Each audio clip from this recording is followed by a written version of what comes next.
આજે આપણે બનાવશું મકાઈનો સેવડો। તો આપણે અમેરિકન મકાઈ લઈ લીધી છે, 2 કિલા લીધી છે આપણે મકાઈ। તો આવી રીતના આપણે બધા દાણા આપણે આવી રીતના કાઢી લીધા છે। આને હવે આપણે ડાયરેક્ટ ગેસ ઉપર મૂકી દઈશું। આની અંદર આપણે તેલ એડ કરશું।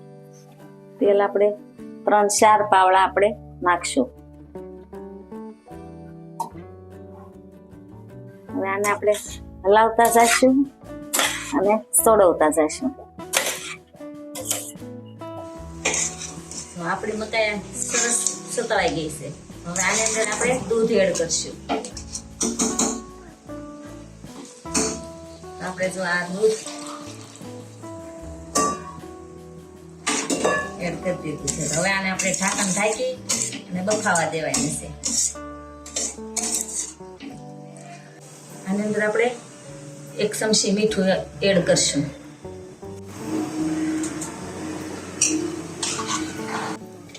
હવે આપણે ઢાંકણ ઢાંકીને અને 2-4 સીટી થવા દેશું।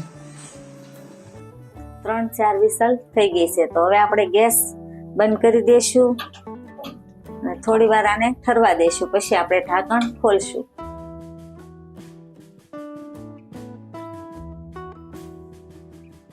જો આપણી મકાઈ બફાઈ ગઈ છે, સરસ બફાઈ ગઈ છે। તો હવે આને આપણે વઘાર કરશું। તો વઘાર માટે આપણે તેલ મૂકી દીધું છે। તો આની અંદર આપણે જીરું એડ કરશું।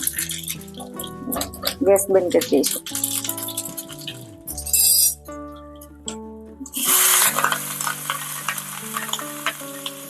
આદુ અને મરચાં લીધા છે,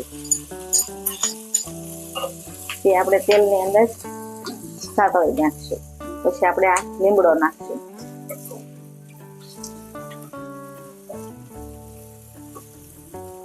હવે આપણે સેવડાની અંદર એડ કરી દઈશું।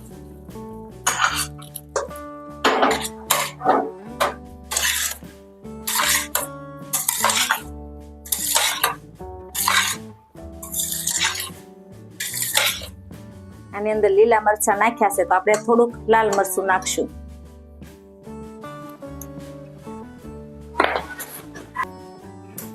મકાઈની અંદર ગળ પણ હોય છે, તો આપણે હવે આની અંદર લીંબુ નાખશું। તો આપણને ખાટો મીઠો સરસ સ્વાદ આવશે। લીંબુ આપણે એક મોટી સાઈઝનું લીધું છે। આપણો મકાઈનો સેવડો બનીને તૈયાર થઈ ગયો છે। તો હવે આપણે આને સર્વ કરશું। હવે આપણે આ ડીશની અંદર કાઢી લઈશું।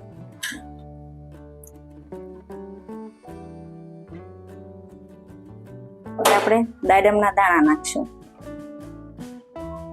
અને આપણે સેવ નાખશું।